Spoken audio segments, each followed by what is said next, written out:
wanted to give you something nice for a change. I walk this town like a ghost, but I couldn't find a single item for sale that said I love you the most. No one knows me like you do. You know me for better or for worse. So if someone knows it's you, I can't put it in a box, put a ribbon on the top of all the love I have for you. Oh,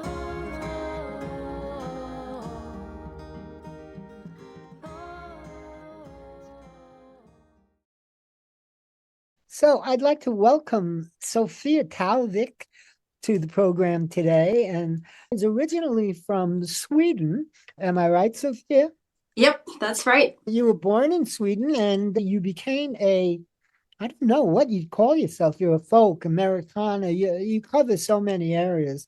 However, the folks who are listening may or may not know you. You have a brand new album out that's kind of dedicated to Christmas. So this is the perfect month to be speaking. So let's talk a little bit about Sofia, where she grew up and how she got involved in this industry.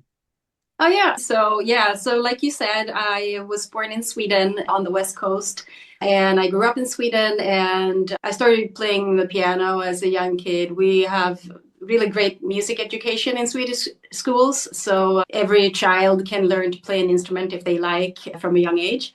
So I started with the piano, and then, of course, when I became a teenager, I got sick of the piano and I wanted to do something else. So I picked up a guitar and I started writing songs to teach myself how to play it. And after a few years, I started playing live and decided I should put out an album. So that's kind of how it all started. And that is now 20 years since I put out my first album. Wow. I know. And I'm old. and did you were you working anywhere else? Did you, as you were growing up, did you get a regular job or? Oh yeah. I worked as an art director and graphic designer for about 10, 15 years before I decided to become a full-time musician.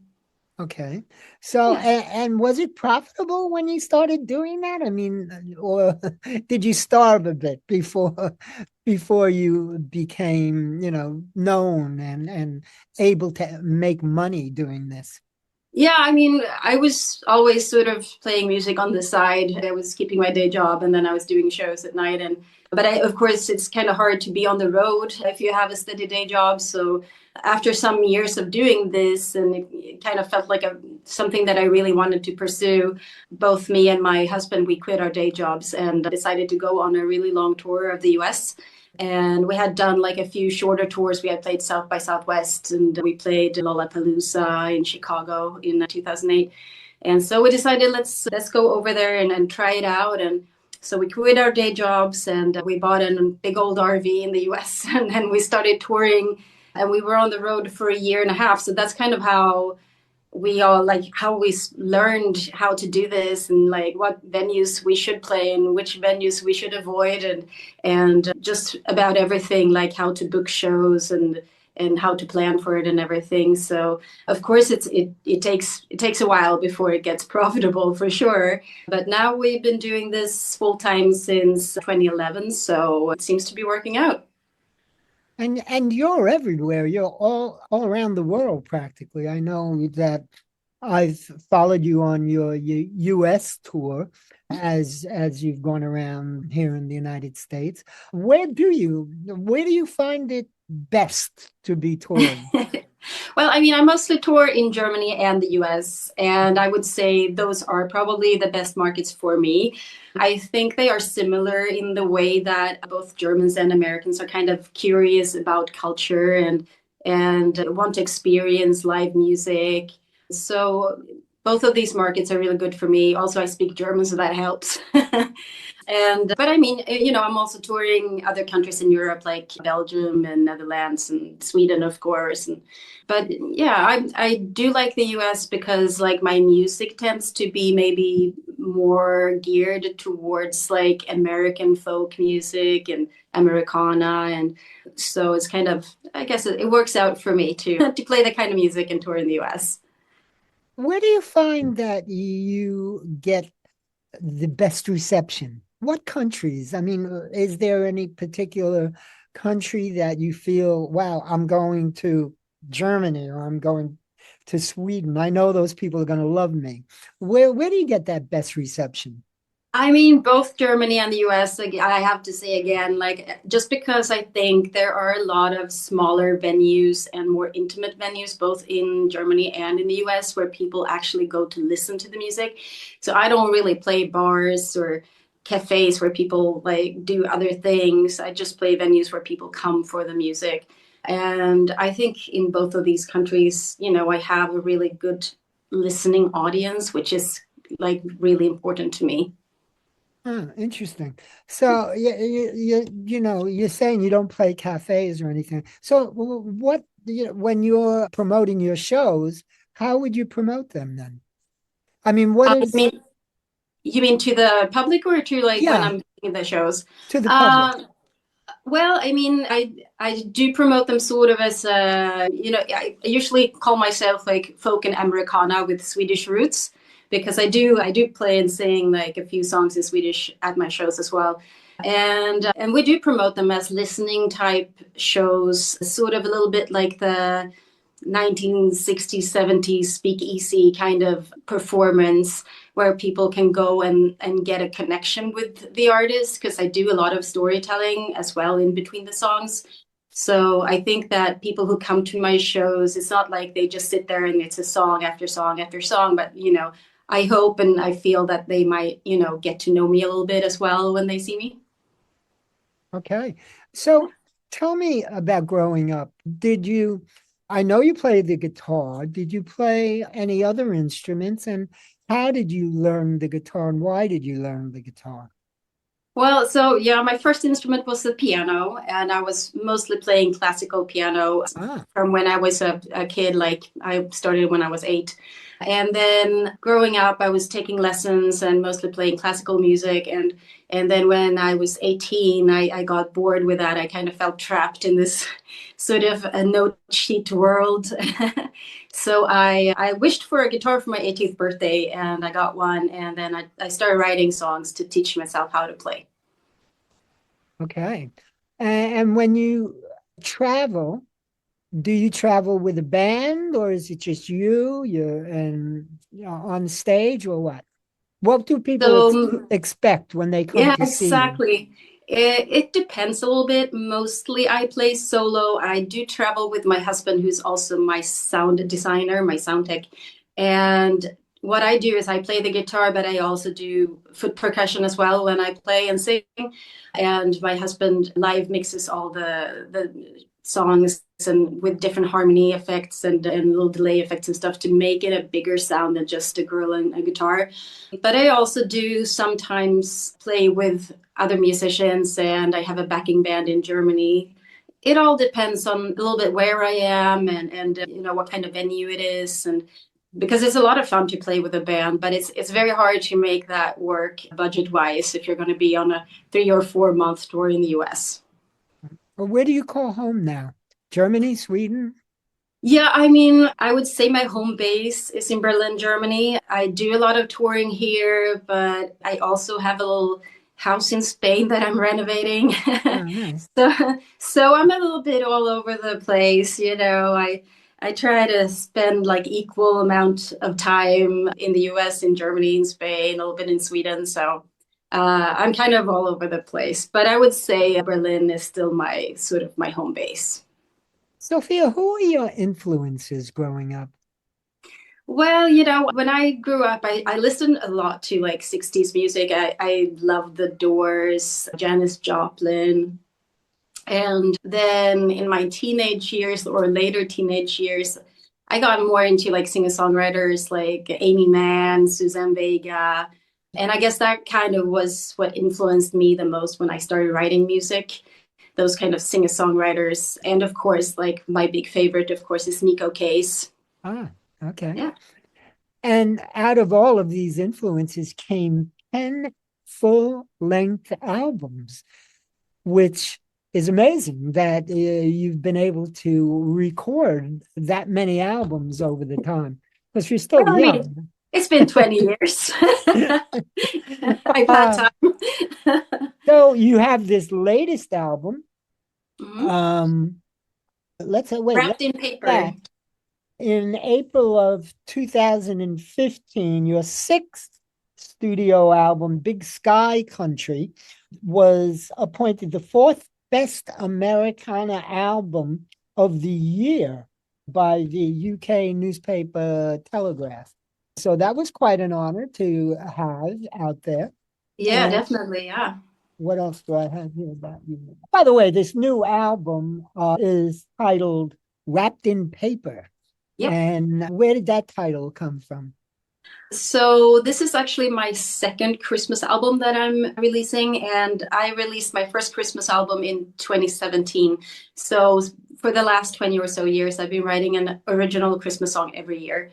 And in 2017, I decided to gather all of the songs that I had and put out an album. And now, many years later, it was time for a second album. So I gathered up all the songs that I had since 2017, and then I wrote two new songs for the album and included a cover of Silent Night. But the title Wrapped in Paper is from one of the songs, which is actually not a Christmas song to begin with. It's more of a love song that I wrote for my husband, but it is sort of a song about giving someone a gift and how the greatest gift that you can give them is love. That's beautiful. You've written great songs over the years. I mean, really. I mean, there are a couple of songs that are very memorable to me, such as Too Many Churches, which I thought is just a superior song, which is so true. Thank you. And it seems you have sort of a knack for writing Christmas songs. Kind of contradiction there, churches and Christmas songs. But why Christmas? Why is Christmas so special to you? Well, it started out as a sort of a fun side project kind of thing that I just wanted to explore, do different things. So my first Christmas songs were like all different kinds of genres, not the usual type of music I usually write. It was more like I released one that was like a club song that was called Christmas on the Dance Floor, and I had one that was like Wham inspired. And so in the beginning, it was more like a sort of a fun way to do something different around Christmas. But then when I had been doing that for a few years, my fans started expecting a Christmas song every year. And then I sort of fell back into my regular style and I started writing songs, but I still wanted to do something that was a little bit different. So most of my Christmas songs are more on the sadder side of Christmas. I try to sort of capture the side of Christmas that is not like cheer and joy and sleigh bells, because I feel like there's a lot of that in Christmas as well. It can be a very stressful holiday for a lot of people, and it can be a very sad holiday for a lot of people. And so I think these people need to have their voices heard as well. And I guess they do through my songs a little bit. Great. So my new Christmas single is called Let Peace Be the Song. And you mentioned Too Many Churches. I guess Let Peace Be the Song is sort of the Christmas version of this. It's actually a protest carol. So to say, it's a kind of a song that, it reflects what's going on today in our society and with misinformation and with racism and all the awful things that are going on. But it's also sort of a wish for peace, a wish that we can come together and accept each other and each other's differences, and that there will be truth and justice for everyone.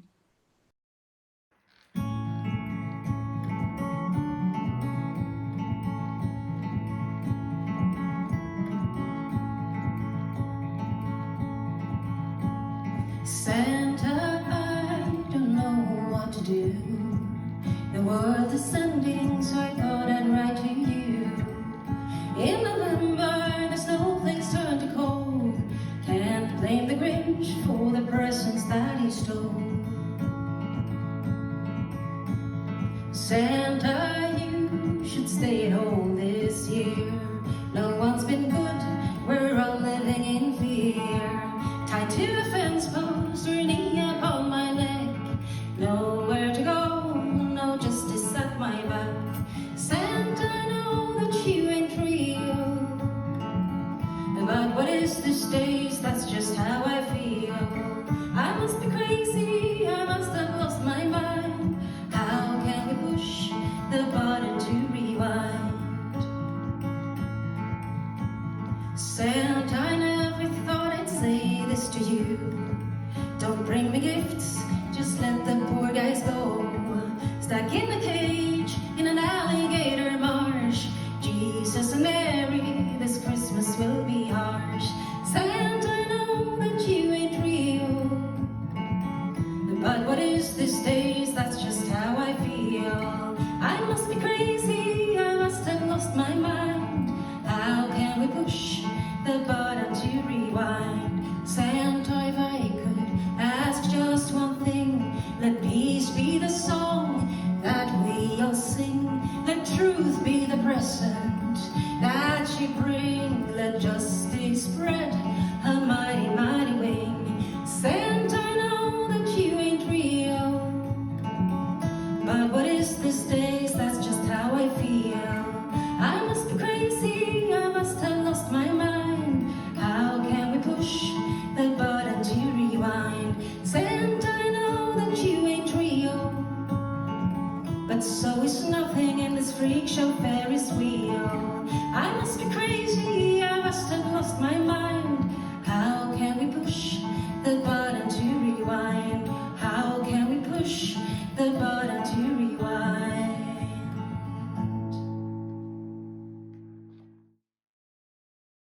The other one is a song, it's called One Last Wish for Christmas. It's a song that I wrote some years ago, and it's kind of a sad Christmas song because it is about an old man looking back at his life and sort of regretting that he didn't tell the people, or actually like the one person that he really, really loved, that he loved her, and now it's too late, and he's like fading away during the Christmas weekend, sitting there, you know, with his family around him, still wishing for that one person that he just never reached out to. So it's kind of also maybe a little shout out to everyone to remember to say I love you to the people that you love.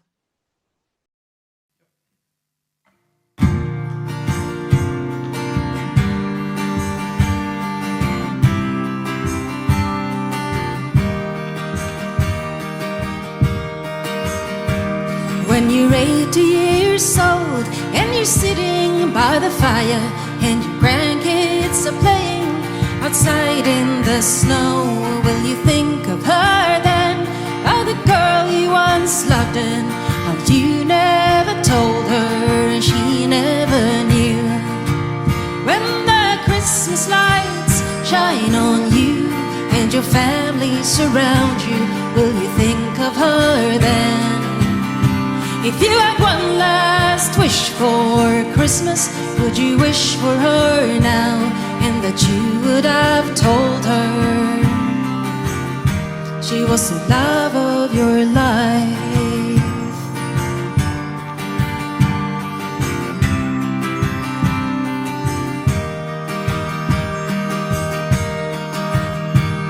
In the winter of your years, will your tears still be burning in your eyes when you come to think of her smile? And it makes you so angry that your memories are fading, but that her face is still so clear in your mind.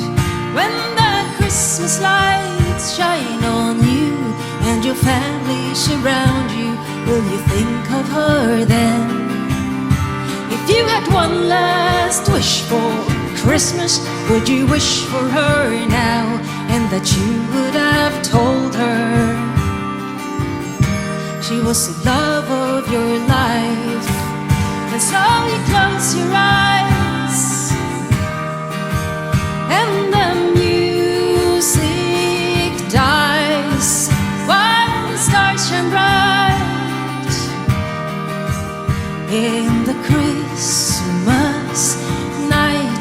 guess she'll never know now. She'll never know now. She was the love of your life. She was the love of your life. She was the love of your life.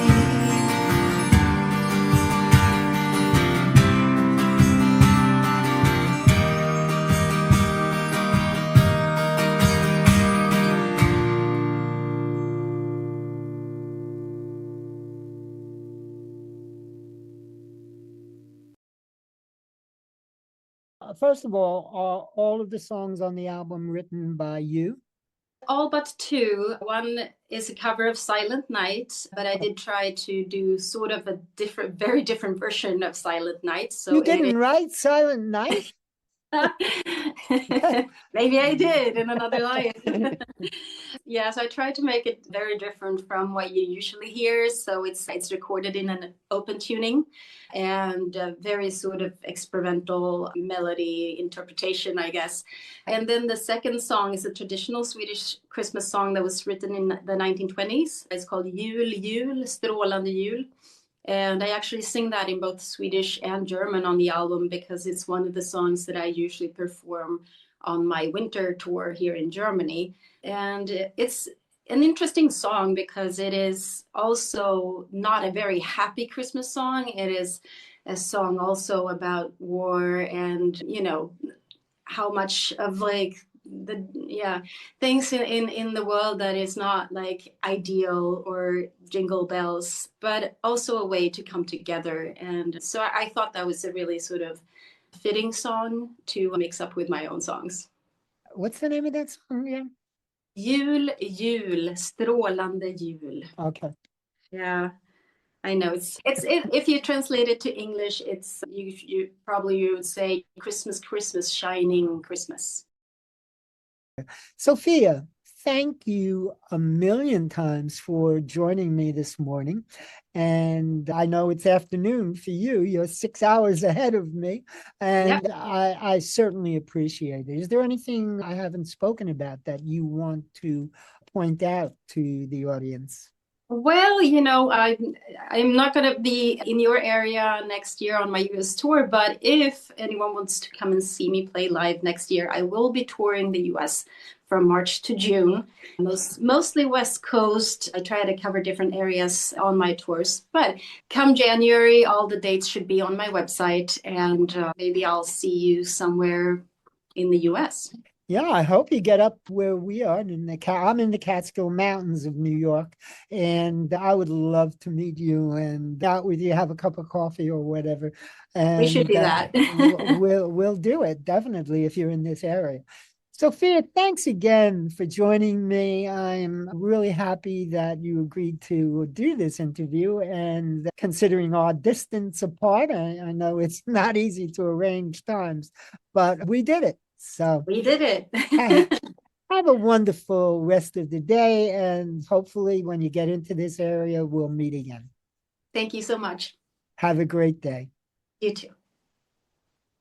The snow is falling and the stars are bright. You'll make a million if you do it right. Write that one little Christmas song that makes everyone hum along. And you could wish for peace on earth, but it's a wish that will go unheard. And everything underneath the tree is made in China, shipping free.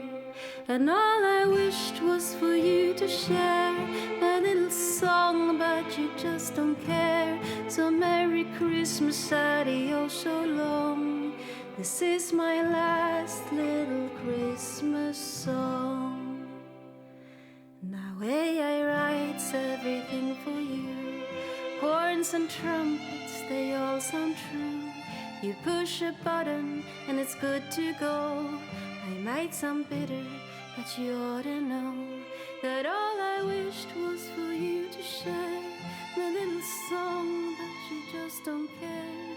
So Merry Christmas, adios, so long.